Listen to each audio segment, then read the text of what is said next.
Welcome to the Real Estate Espresso Podcast, your morning shot of what's new in the world of real estate investing. I'm your host, Victor Menashe. On today's show, we're talking about some of the work we did this week. We spent 3 intensive days on the beach in Mexico, working on goal setting for 2020. It wasn't exactly on the beach. We set up our conference table inside a straw hut called a palapa that was situated at the end of a pier out over the water. The pier was surrounded by schools of fish, needlefish, barracuda. It's a pretty magical and inspiring setting to do this kind of deep work, where there was a panoramic view of the beach to one side and the ocean stretching to the horizon on the other.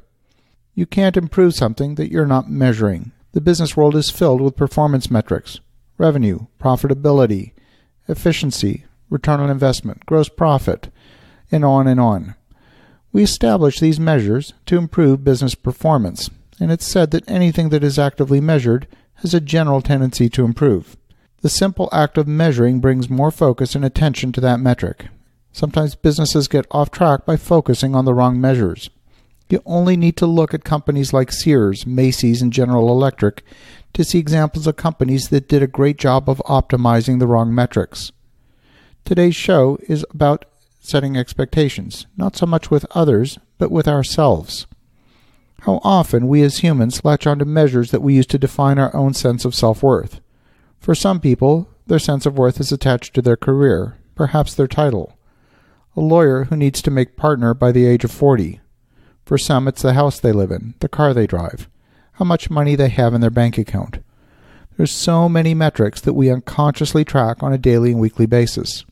Some people measure their weight, the number of hours they sleep, the number of steps taken in a day, the number of likes on a social media post, the miles per gallon they get in their car, the percentage increase in their stock portfolio in the past year, the value of their home. How many people wished you happy birthday on Facebook? How much did your spouse spend on your birthday gift? How big a discount did you get when you went to the shopping mall? There's so many different metrics. How many push-ups did you do?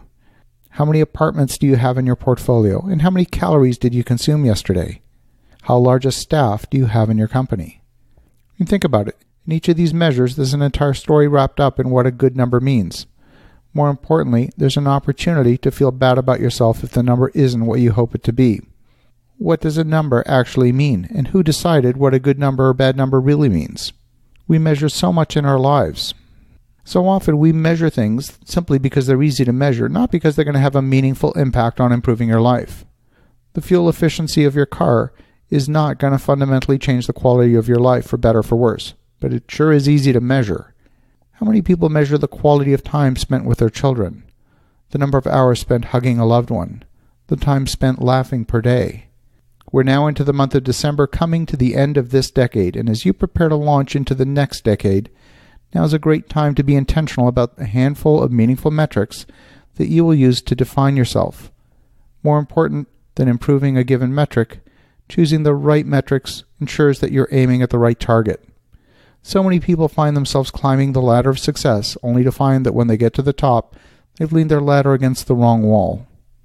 I'm going to be taking a few days over the next week to complete refining my goals for 2020 and beyond. But before I can even start working on my goals, I need to get clarity on my values, what's truly important to me. Once I have that clarity, setting the goals becomes remarkably easy, becomes obvious. And with that clarity, I can choose which metrics I want to measure. As you think about that, have an awesome rest of your day. Go make some great things happen. We'll talk to you again tomorrow.